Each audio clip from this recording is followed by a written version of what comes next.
जय हिंद। स्वागत है आपका हमारे इस YouTube चैनल में। आज हम करने वाले हैं यूपीएससी आईएएस द्वारा भारत के भूगोल से पूछे गए प्रश्न। इस सेशन में हम देखेंगे कि किस प्रकार से यूपीएससी आपको प्रश्न करती है। यूपीएससी का जो पैटर्न है वो कुछ अन्य एग्जामों से अलग है। यूपीएससी आपको रटवाना नहीं चाहती है। यूपीएससी का मूल उद्देश्य है कि वो जानना चाहती है कि आप किस प्रकार प्रश्नों को हल करते हैं, किस प्रकार अप्रोच लगाते हैं और किस प्रकार से आपका सोच विचार है। ठीक है। तो अन्य एग्जाम के अपेक्षा देखेंगे आप, जो यूपीएससी प्रश्न करती है वो तार्किक रहती है, रटने वाला रहता नहीं है। और यहाँ तक हम भूगोल की बात करते हैं, भारत के भूगोल हो या विश्व का भूगोल हो, यूपीएससी से यदि आप यूपीएससी के पूछे गए प्रश्नों को देखेंगे तो हमेशा आपका 95% जो प्रश्न है आपके मैप से बन जाते हैं, है ना। आपको इसमें रटने की आवश्यकता नहीं है। यदि मैप आपको अच्छे से याद है, चाहे वो राजनीतिक मैप हो या फिजिकल मैप हो, यदि आपको मैप, चाहे वो इंडियन मैप हो या वर्ल्ड मैप हो, यदि अच्छे से याद है, इसका मतलब ये है कि आप आराम से क्लियर कर लोगे। ठीक है। यही अंतर है यूपीएससी के प्रश्न और दूसरे प्रश्न में। तो हम देखेंगे किस प्रकार से यूपीएससी को बहुत लोग बोलते हैं कि बहुत टफेस्ट एग्जाम है, लेकिन हम ये देखेंगे कि कैसा आसानी से हम कोई भी प्रश्न को हल कर सकते हैं विथ मैप, भूगोल के मामले में। चलिए आज का हम सबसे पहला प्रश्न करते हैं और देखते हैं कि किस प्रकार से यूपीएससी ने प्रश्न किया है भूगोल का। तो आज का पहला प्रश्न है कि भारतीय उपमहाद्वीप मूलतः एक विशाल भूखंड का भाग था, जिससे हम कहते हैं भारत का जो क्षेत्र है या भारत की जो सीमा है, या भारत की सीमा में हम यदि पाकिस्तान को मिला लें और यदि उत्तर पूर्व साइड में यदि हम बांग्लादेश को मिला लें तो ये हमारा उपमहाद्वीप कहलाता है। इस प्रश्न को उत्तर बताने से पहले आप अच्छे से समझ लीजिए, भारतीय उपमहाद्वीप मूलतः एक विशाल भूखंड का भाग था, पहले बहुत पहले साल में, है ना। उसका नाम पूछ रहा है, क्या ये जुरासिक का भूखंड था या आर्यभट्ट का भूखंड था, इंडियाना था या गोंडवाना लैंड था। ठीक है। जो लोग धर्म को मानते हैं लगभग वो लगा के आएंगे आर्यभट्ट का भूखंड था, है ना, क्योंकि बहुत सारे धर्मों में या फिर बहुत सारे टीवी सीरियल में हमने इसका नाम सुना है। ठीक है। तो देखिए किस प्रकार से हम इसका आंसर लगाने वाले हैं। ठीक है। इसका आंसर क्या होने वाला है, देखिए। जब पता था कि जब एक पृथ्वी है ना, जब भी ये पृथ्वी बना तो उस समय केवल एक बहुत बड़ा महाखंड था। बाद में वो बटा और ऊपर का हिस्सा कहलाने लगा लॉरेशिया। ठीक है। और नीचे का ये जितना हिस्सा है, ठीक है, जहां से मेरा आप कलम देखते जाइए, जो नीचे का हिस्सा है वो कहलाने लगा आपका अंगारा लैंड। ठीक है। बाद में इसी को कहा जाने लगा गोंडवाना। ठीक है। बाद में इसी को कहा जाने लगा गोंडवाना। और देखिए ये हमारा भारतीय उपमहाद्वीप है जो धीरे धीरे सरकते हुए, ठीक है, ऊपर जो है तिब्बत में जाके टकराएगा। ठीक है। यूरेशियन प्लेट से जाके टकराएगा। तो यही है हमारा पुराना हिस्सा। यदि हम इस भूभाग का नाम देखें तो ऑप्शन के हिसाब से ये होना चाहिए हमारा गोंडवाना लैंड। और आगे देखिए मैप के माध्यम से देखिए, ये सबसे पहले ये पैंथालासा था, है ना, पेंजिया पैंथालासा कहते हैं। बाद में ये हमारा बन गया, ये गोंडवाना बन गया। ठीक है। ये हो गया गोंडवाना। अब ये धीरे धीरे जाके देखिए, ये धीरे धीरे ऊपर जा रहा है। ठीक है। ये धीरे धीरे ऊपर जा रहा है, ये धीरे धीरे ऊपर जा रहा है और अंत में जाके ये टकराता है ऊपर के जो हमारे यूरेशियन प्लेट से, और यहाँ पे एक हिमालय खड़ा होता है। अभी फिलहाल हमारा वो मुद्दा नहीं है। हमारा मुद्दा ये है कि भारतीय जो उपमहाद्वीप है पहले क्या कहा जाता था उस नाम को। यदि हम भूगोल की दृष्टि से देखा जाए तो उसको कहा जाता था गोंडवाना लैंड। ठीक है। तो यूपीएससी का ये इतना इजी क्वेश्चन था जिसको आपको बना के आना चाहिए था। और ये प्रश्न कब का है, तो ये प्रश्न पूछा था यूपीएससी ने 1995 में।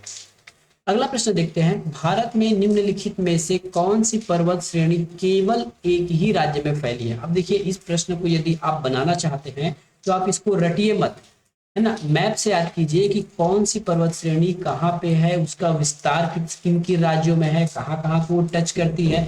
ये सब यदि आपको पता हो गया तब ये क्वेश्चन आपके लिए हलवा है। ठीक है। यूपीएससी कोई टफ प्रश्न आपसे नहीं पूछती है। अब देखते हैं मैप में। ठीक है। सबसे पहले हमारे पास है अरावली। तो अरावली का विस्तार हो सकता है मेरे मैप में आपको क्लियर नहीं दिख रहा होगा, तो आप जो भी आपके पास मैप है, एटलस होगा, वहां पे देखिए। सबसे पहले हम अरावली की बात करते हैं तो ये हमारा अरावली है। ये हमारी दिल्ली से लेकर दिल्ली, गुजरात और राजस्थान, ये 3 राज्यों में फैला हुआ है। ठीक है, मेनली ये 3 राज्यों में फैला हुआ है।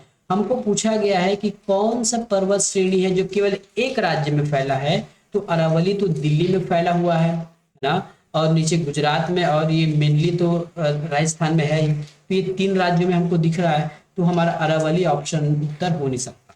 ठीक है, अब हम सतपुड़ा की बात करते हैं। सतपुड़ा कहाँ देखे, ये देखिए, ये है हमारा सतपुड़ा। ठीक है, ये छत्तीसगढ़ में है और एमपी में है, मतलब ये भी 2 राज्यों में कहीं ना कहीं फैली हुई है, तो सतपुड़ा भी हमारा आंसर नहीं होगा। अब चलते हैं अजंता के पास। अजंता से कहाँ पे है, तो अजंता के पर्वत ये देखिए, ये आपके महाराष्ट्र में है। अजंता का जो पर्वत है ओनली वन, केवल एक राज्य में है, उसको हम कहते हैं महाराष्ट्र। ठीक है, अजंता जो है केवल और केवल महाराष्ट्र राज्य में फैली हुई है, तो इसके हिसाब से ये हमारा आंसर हो सकता है। ठीक है, अब एक हमारा और बच्चा है सह्याद्री। ठीक है, एक और बच्चा है सह्याद्री। यह पश्चिमी भाग है, यह पश्चिमी घाट है, और ये पश्चिमी घाट बहुत ही लंबा है इस प्रकार से। और यहाँ यदि हम चलना शुरू करें तो ये 2 से 3 राज्यों में कवर होती है, केरल, महाराष्ट्र, गोवा, कर्नाटक, इस प्रकार से ये 3-4 राज्यों में फैली हुई है। तो हमारा आंसर अंततः क्या हो गया, अजंता। तो इस प्रकार आप प्रश्न में देखेंगे तो आपको स्पष्ट हो जाएगा कि यूपीएससी हमको कोई टफ प्रश्न नहीं पूछती, बस ये जानना चाहते हैं कि आपको इसका बेसिक नॉलेज है कि नहीं है। ठीक है, तो यदि आप यूपीएससी निकालना चाहते हैं तो पुराने जो प्रश्न पूछे गए हैं उनको अच्छे से पढ़िए, साथ में इसका विथ प्रूफ पढ़िए। जैसे आपने हमारा थंबनेल में देखा होगा कि हम आपको विथ प्रूफ बता रहे हैं। ठीक है, इसमें किसी भी प्रकार का आपको कोई भी रटने की आवश्यकता नहीं होगी। यदि आपको मैप अच्छे से याद है तो आप इस प्रश्न को आराम से लगा सकते हैं। ठीक है, चलते हैं अब आगे। अब देखिए तीसरा प्रश्न है कि मानचित्र में आपको नीचे 1 2 3 4 करके एक अंकित में कुछ स्थान दिख रहे हैं, इसमें से एक ज्वारी पत्तन है। पत्तन का अर्थात होता है बंदरगाह। ठीक है, पत्तन का मतलब होता है बंदरगाह। ठीक है, ज्वारी पत्तन है, उसको आपको बताना है। इसके लिए भी आपको मैप याद होना चाहिए। दूसरी बात, कौन सा बंदरगाह, कौन सा, जिसको हम पत्तन या फिर इसमें जिसको गोदीवाड़ा भी कहते हैं, पत्तन है ना, जहाँ पे आपके जलयान जो है आके रुकते हैं, जहाँ से उसका माल वाल लोड होकर आगे निकलता है, तो ये पत्तन है। तो हमारा 1 2 3 और 4 भारत का मैप यदि पूरा आपको याद होगा तो पता होगा कि जो हमारा 3 नंबर है वो तमिलनाडु वाले क्षेत्र में है, जो 2 नंबर है उड़ीसा में है, और 1 नंबर हमने जो अंकित किया है वो हमारे पश्चिम बंगाल में है, और जो 4 नंबर हमने जो अंकित करके रखा है हमने मतलब जो यूपीएससी ने प्रश्न पूछा है वो गुजरात में है। तो इस प्रकार से इन चारों में से कौन सा ऐसा पत्तन है, ठीक है, कौन सा ऐसा पत्तन है जो ज्वारी है, जो मानव निर्मित नहीं है, जो ज्वारी है, यहाँ पे ज्वार हटाने की वजह से वहां पे एक पत्तन बन चुका है। तो सबसे पहले चलते हैं हम 1 नंबर। 1 नंबर में हमारा आता है, ये है हमारा कोलकाता में है, जो पश्चिम बंगाल में है ना, जो हुगली नदी पर है। ठीक है, ये जो हमारा पत्तन है वो हुगली नदी पर बना हुआ है।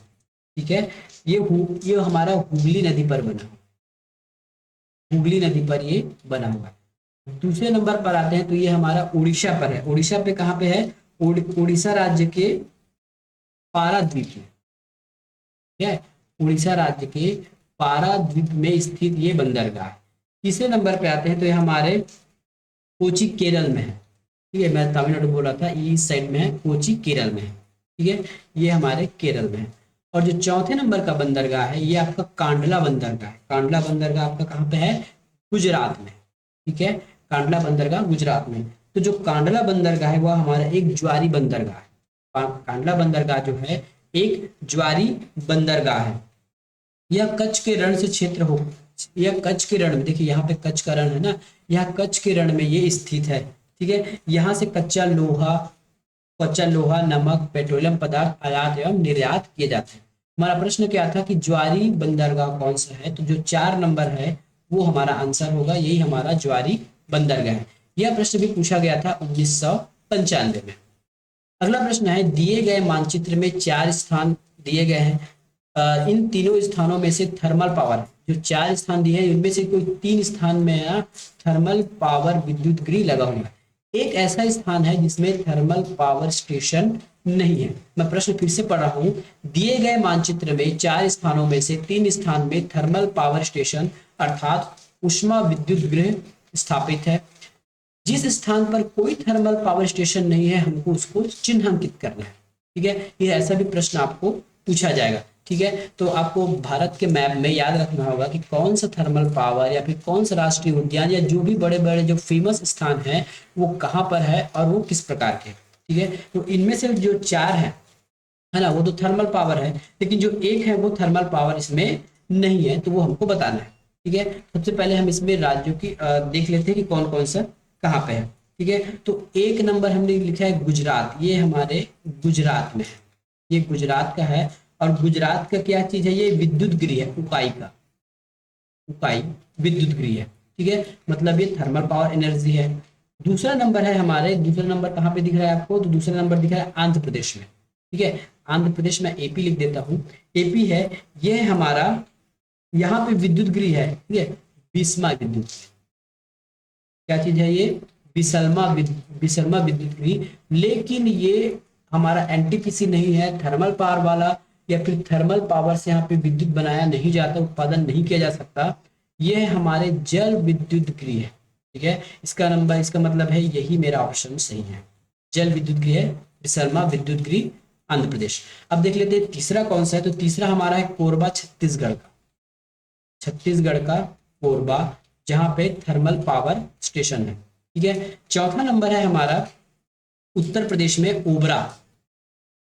ठीक है, यूपी में ओबरा है, ये भी हमारा एनटीपीसी है, मैं एनटीपीसी लिख देता हूँ, NTPC national thermal power station. ठीक है, ये भी एनटीपीसी है। तो हमारा तो प्रश्न में पूछा गया था कि कौन सा ऐसा है जो थर्मल पावर स्टेशन नहीं है, तो विद्युत गृह तो है लेकिन थर्मल से नहीं बनाया जा सकता, जल से बनाया जाता है, वो है हमारा आंध्र प्रदेश का सरमा जल विद्युत गृह। आज का लास्ट प्रश्न देखते हैं, भारत में उपलब्ध पराचुंबकीय परिणामों से संकेत मिलते हैं कि भूतकाल में भारतीय स्थल पिंड, ठीक है, भारतीय स्थल पिंड, ये हमारा आशा लास्ट में नहीं लिख पाया हूं, लास्ट क्या होगा इसमें, स्थल पिंड खिसका है। ठीक है, खिसका है। तो भारत में उपलब्ध पराचुंबकीय परिणामों के से संकेत मिलते हैं कि भूतकाल में जो हमारा भारतीय उपमहाद्वीप है वो खिसका है, किस साइड, उत्तर को, दक्षिण को, पूर्व को।